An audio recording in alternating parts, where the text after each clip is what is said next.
Hi, I'm Eva Collins, and you're watching the 4th edition of The Edge for the 2021 to 2022 school year. We'll be discussing the impact of social media on teens, how EdTech is staying in shape, how some of our classes are helping our community and each other, and sending a class off for BPA competitions. Sure.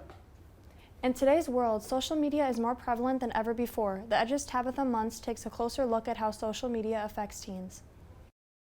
Have you ever been looking at Instagram or other social media and feel like everyone else has this perfect life compared to yours?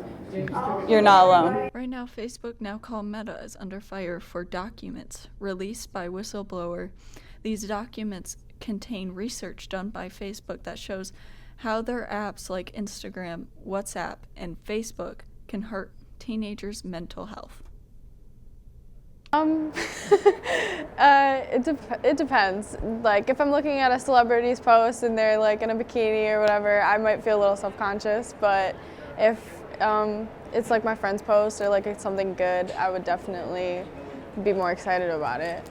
A study from Mayo Clinic shows that teenagers and young adult users who spend the most time on Instagram, Facebook, and TikTok have a higher rate of depression.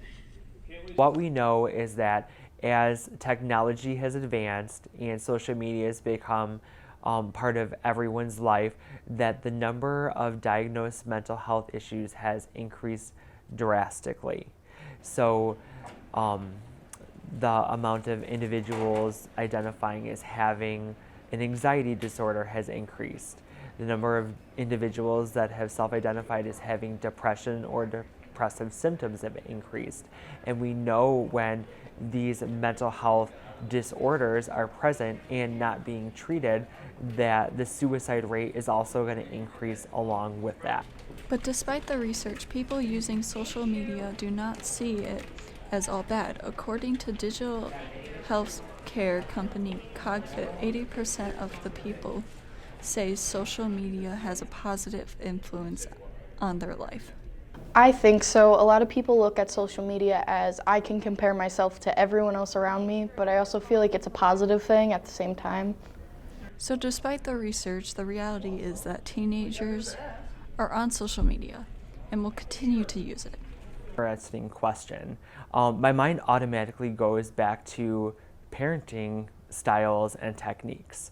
So I don't know that you're necessarily going to have safer platforms. I'm sure there's various ways that you could do that, but my major concern would be more on the parenting techniques and parental control and monitoring of the amount of social media or technology that individuals use, and also what they're doing using it. This is Tabatha Muntz reporting for The Edge. Social media's impact on teens has been strong since the early 2000s, with websites such as MySpace, Facebook, and WhatsApp. With a wide variety of people in these spaces, negative communities are bound to form and grow as like-minded people enter them, showing up in more and more people's feed.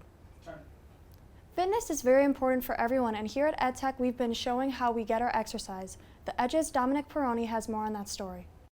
Sciences are taking part in a fitness challenge that take on physical and mental aspects.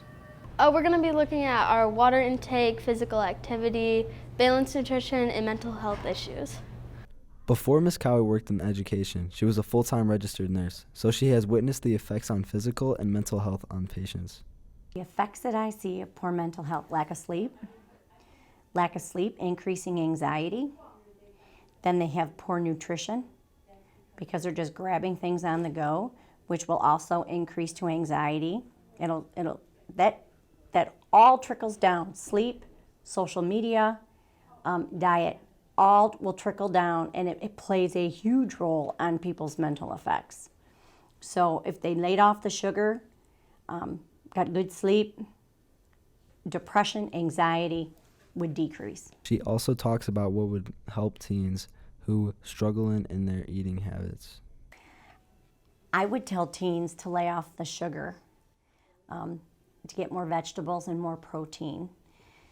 A lot of times students come in and their breakfast is full of sugar and full of carbohydrates. Carbohydrates convert into sugar, and by the time 10 o'clock rolls around, they're tired and they're ready for a nap. If they could get good enough sleep and and get more protein into their breakfast, it would better suit them throughout the day. The fitness challenge is going on through November to December 1st, so the next time you're at the vending machine, get the trail mix. I'm Dominic Pirrone, reporting for The Edge. It's good to see students challenging themselves and others. We encourage others to challenge themselves, like the health sciences class. Programs at EdTech are teaming up to help each other.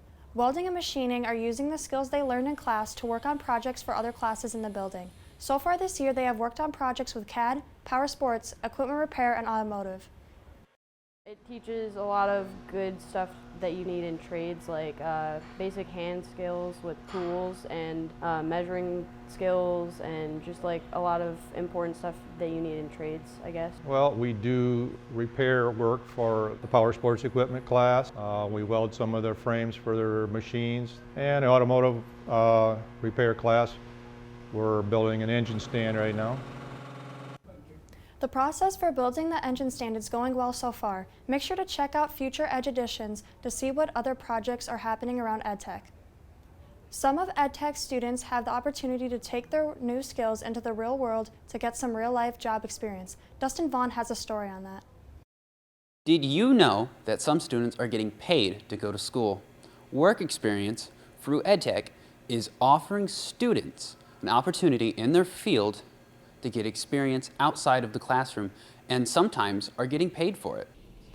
Basically what typically happens is I get a worksite referral or a placement request from a teacher, and they let me know which students are interested in going out to the worksite. These programs take the skills from the classroom to the workforce.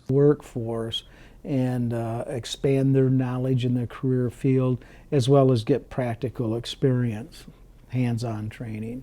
The students in the entire health occupation class are going on a job shadow. So we're going to Suncrest, and we're going to do a job shadow to learn about how they take care of patients and how they just overall help the patients.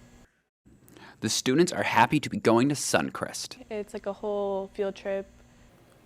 We hope they learn a lot at Suncrest. Reporting for The Edge, I'm Dustin Vaughan. It's good to see fellow students putting their hands to the plow and helping out around the community. ITNet is gearing up for the first competition of the year. They are competing at Business Professionals of America, or BPA. Students will compete in several competitions, and it is up to them on which one they want to do. I'm competing in computer security and network administrations using Cisco. It was online last year, and they need to be able to test it in person. So that's why I chose C++ this year, to see if I can get any further than just locals. Students who make onto regionals will compete on December 10th at Saginaw Valley State University. Best of luck. That's all for today's edition of The Edge. Make sure you follow us on Facebook, Instagram, Twitter, Snapchat, and TikTok at The Edge LC. I'm Eva Collins signing off.